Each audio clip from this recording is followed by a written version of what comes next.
A ZANU-PF youth member, who is challenging President Emmerson Mnangagwa's ascendancy after the 2017 military coup, says he is receiving death threats amid a spirited campaign to cause the collapse of the intriguing High Court case.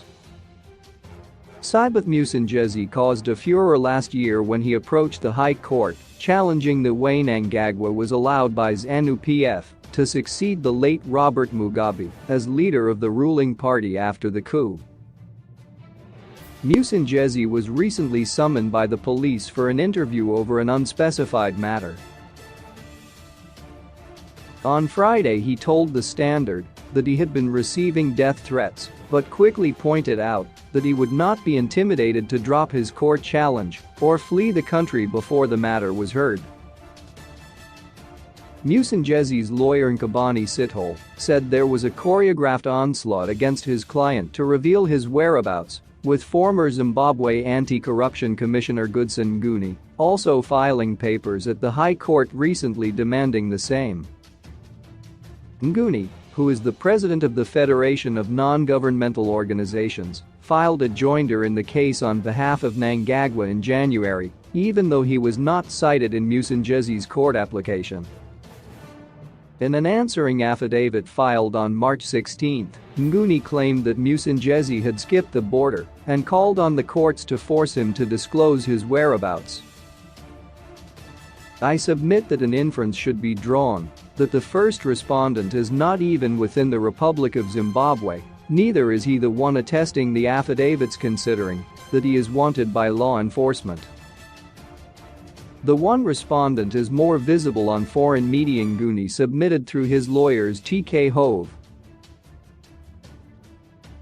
Nguni cited Mnangagwa, ZANU-PF, Mnangagwa, ZANU-PF Secretary for Administration Albert Mpofu, ZANU-PF Secretary for Finance Patrick Chinamasa, former Vice President Felix Ezelam Mfoko and former Party Secretary for Finance Ignatius Chombo as first to seventh respondents respectively.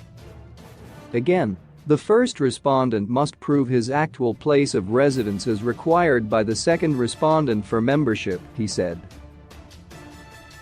The second applicant is a member of good standing who pays subscriptions and has a known address of service.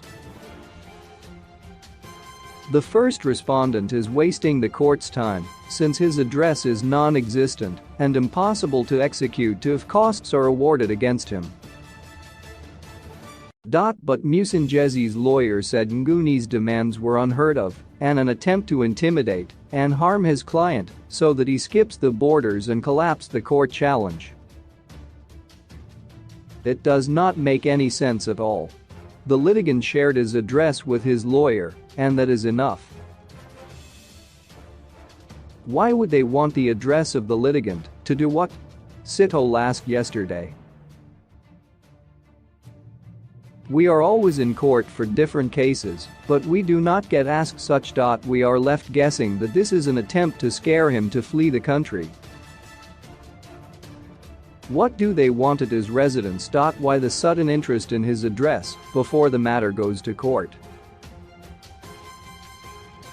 If they get the address, then what? Mnangagwa added, I have received countless threats on normal calls, WhatsApp, Facebook, and Twitter. I won't be intimidated to leave the country. Zimbabwe is my home, and if I'm to die, I'll die in my motherland. They have tried all tricks, including threatening me with arrest, but I am not moved by any of that. Mnangagwa is challenging the constitutionality of processes that saw Mnangagwa assuming the leadership of the ruling party and country's presidency after the coup. In the opposing papers, the ZANU-PF Secretary for Administration Albert Mpofu said the High Court had no jurisdiction to hear the case, adding that Mnangagwa enjoyed presidential immunity. Mnangagwa cited ZANU-PF, Mnangagwa, Mpofu, Chinamasa, Mfoko, and Chombo as the first to fifth respondents respectively in his application.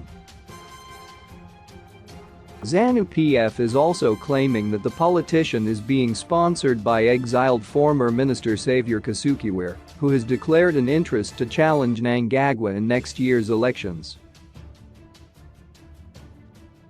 Like this, like this, like this, like this, like this.